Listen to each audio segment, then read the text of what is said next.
Good morning, everyone. May 27th, 2020. This is Mary Conley. Today is day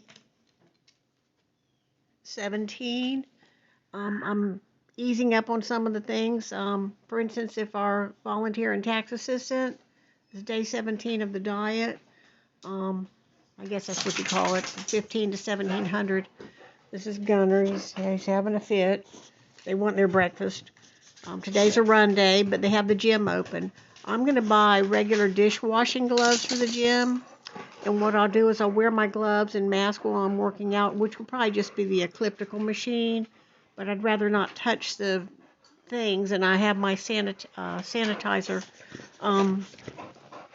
So let me go ahead and get ready. I've got to wash and wipe down the CHR. Penny's getting her bath. I always give their baths at the end of the month.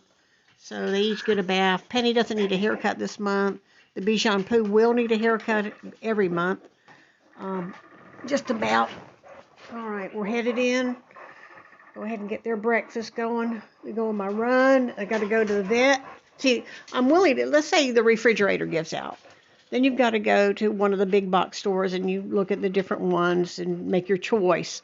Yes, you wear your goggles, your mask, and your gloves. There's so many mixed messages. Now, I was watching the coronavirus task force, and the last they dropped off, I think everybody should be required to wear gloves if they're doing contacts. For instance, let's say the door jam. Things are going to happen. Things are happening to people. I mean, there's going to be plumbing issues. There may be palmetto bugs in the yard that need to be sprayed. You're going to have contact with somebody. Whether it's a door lock, whether it's a plumbing issue, whether it's a stove issue, the manager of your apartment complex, whatever it is, there's going to be something in this amount of time, whether it's something to do with your kid's school program, dropping off papers, but there's going to be some contacts, which are fine, but it is a risk. But to ameliorate your risk, then wear a mask, wear gloves, wear goggles. Do the contact, go in the house, write the check for them, or let them have your debit card. When they hand your debit or credit card back, you wipe it down with sanitizer or alcohol or Windex, something you have, let it set away from you, and put it away. There's going to have to be contacts.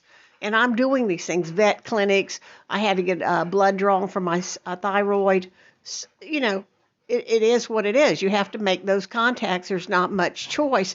But it's a very scary thing. I was looking at the polio pandemic or polio epidemic, and it was an interesting period of time. There's some good videos on that. Okay, well, let me get going. It's a run day, and then I've got to stop by the vet and get Miss Penny's medicine, which I put in order for yesterday.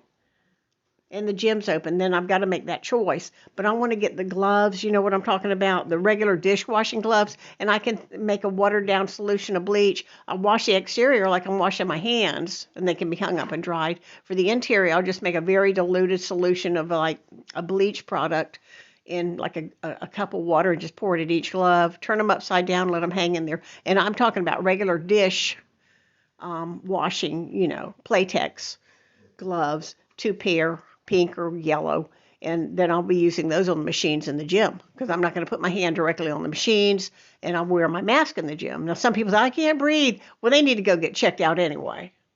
You know, I've run for 38 years. I don't have a problem breathing. Yes, when I'm running long distance, I may have to drop my mask down. That's another thing. I don't agree with all the stuff about, oh, you don't touch it, all the stuff. That's BS. Unless you're putting it in your mouth or your eye, then you can adjust your mask. The mask's main function is to keep other people's droplets from entering your nose and mouth. The goggles also keep the droplets from entering your mucous membrane of your eye. It's really an odds game. You're playing an odds game. That's what it is. Until they have a vaccine or a genetic test, a vaccine. You can do a genetic test. And then you could do an immune response test of some kind. You could do a genetic test, or they could have some kind of treatment for people. Other than that, I don't know what you can do until you have a vaccine. Thank you.